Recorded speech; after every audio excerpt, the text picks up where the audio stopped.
No em direu que no esteu contents els adolescents amb aquesta redesescalada. Tinc un vessament cerebral amb tant de prefix. A les 10 podeu ser a casa per estudiar. Els caps de setmana no podeu sortir al municipi i podeu estudiar encara més. No us heu de fer els PCRs vosaltres al final. Us obren les sales de concert, perquè hi podeu anar a la nit, no. Al cap de setmana perquè hi pugueu anar. I llavors això de batxillerat, que podeu passar a batxillerat amb assignatures suspeses. Hòstia, en Martí està supercontent, Martí? Ja riu.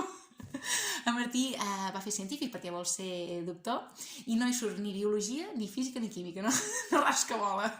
Però tutoria li surt molt bé perquè és molt amic dels seus companys, va.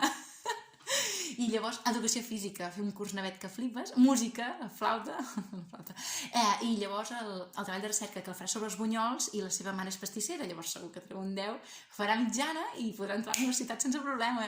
I llavors allà, o una de dues, o té una patacada del 15 que acaba amb la seva autoestima més de la que ja està destrossada per tot el bé que tracten els adolescents ara, o també baixa el nivell de la universitat i llavors quan arribi doctor ja s'ho trobarà. Oh, és que m'he equivocat i he tallat un conducte que no era. Però, i el bé que xiulava. Jo me'n recordo quan va començar tot això, la Covid, que era complicat fer classe i tal, com ho podem fer, va venir un il·luminat que va dir: podríem posar més professors a l'aula i així tenir una atenció més individualitzada. I jo li vaig dir que no saps que els professors tenen aquesta santa mania de voler cobrar la seva feina.